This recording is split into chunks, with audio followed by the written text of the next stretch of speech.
I'm going to do a movie review.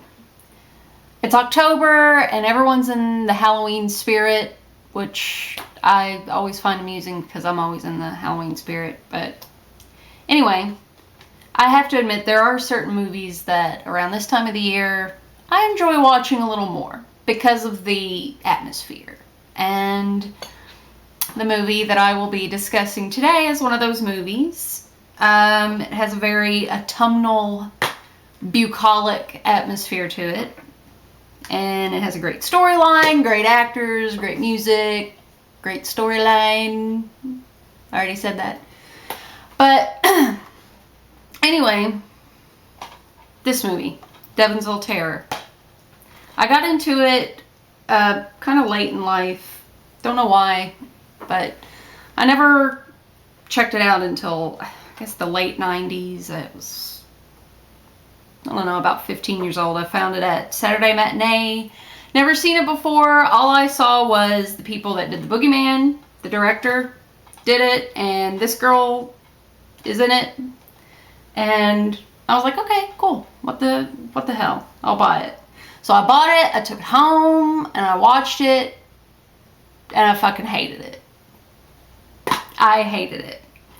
The Boogeyman is like one of my all-time favorite movies. Anyone who knows me will tell you that. But I watched the Devonsville Terror, and I fucking hated it.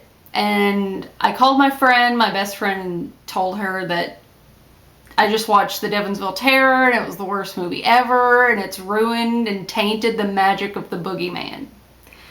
And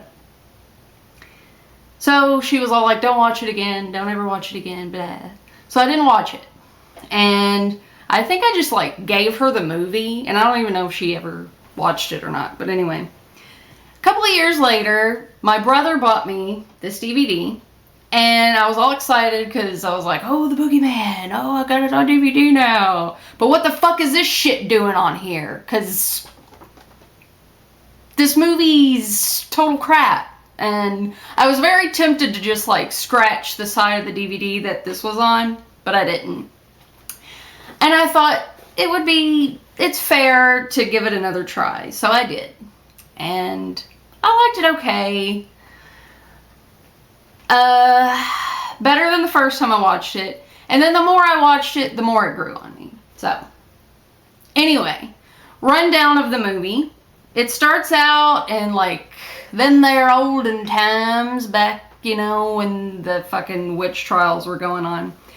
And the three women that are in it, that are like supposedly witches, are captured and persecuted, and one's fed to pigs, one's tied to the stake and burned, and then one's tied to like a burning wheel and then thrown down like a 80 billion mile hill or whatever. And so, you know, that's how the movie starts.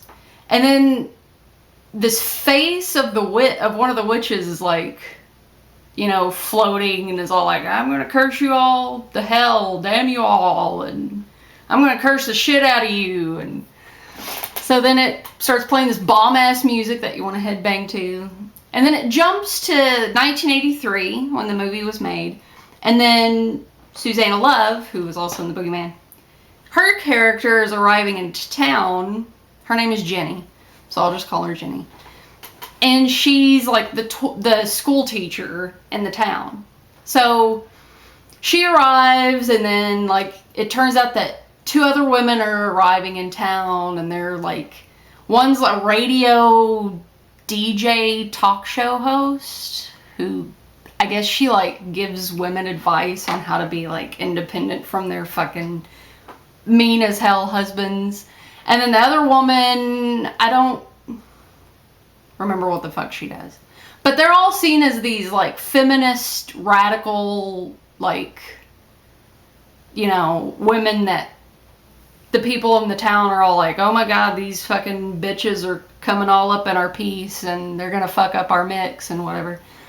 So anyway, Jenny's the school teacher, and she like alludes to the fact that God might be a woman. And then like one of the kids goes home and tells her drunk dad that's all, you know, patriarchal, and she's like, Miss Scanlon said that God could be like a woman. And he's all like, fuck this lesbian bitch that comes up in our town acting all uppity and blah.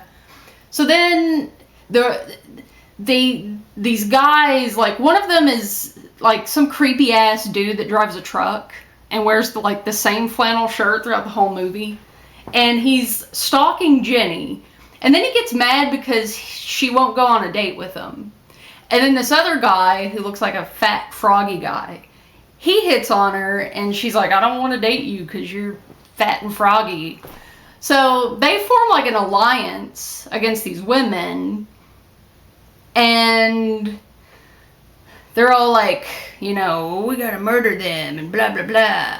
And then there's Donald Pleasance, who's in the movie, whose character, he's the town doctor, but he does these like hypnosis treatments on the patients by putting this imposing strobe light right in their face.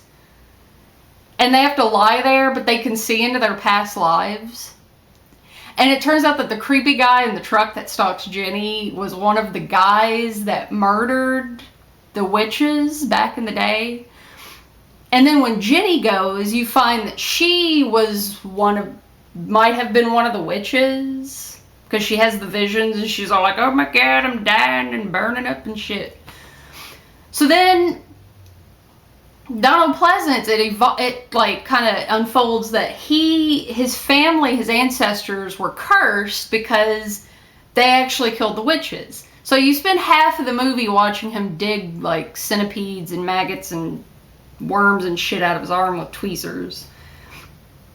And yeah, that's his curse. And it's like, he pulls the worms out, and it's not like he's like, motherfucking worm, and like smashes it. He puts them into test tubes, which I found bizarre. Like, what's he doing with these creatures? Like, is he putting them in the cakes and then like taking them down to the church bake-off and like laughing because people are eating his arm worms?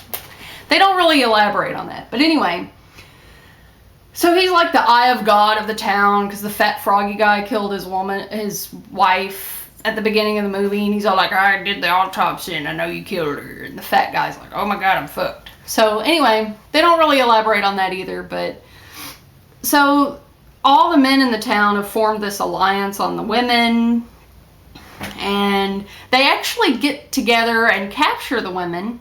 And I don't want to give the movie away. I don't want to give everything away, but it turns out that Jenny, like, they have her tied to the stake, and then, like, it's really cool because, like, it starts thundering and lightning, and she's all pissed off looking up at the sky, like, these people are fucked. And then it shows, like, a couple of the women in the town turning against their husbands, and one, like, June Cleaver-looking woman, like, embeds an axe into her husband's skull, and it's like, yeah, fucking kill that bastard. But anyway, and then like the creepy truck driver dude in the flannel shirt is all like, yeah, I'm gonna kill you because you didn't have sex with me and blah. And then laser beams shoot out of Jenny's eyes and his stupid head explodes, and then like the fat froggy guy's like, oh my God, his head just exploded and I'm too fat to run.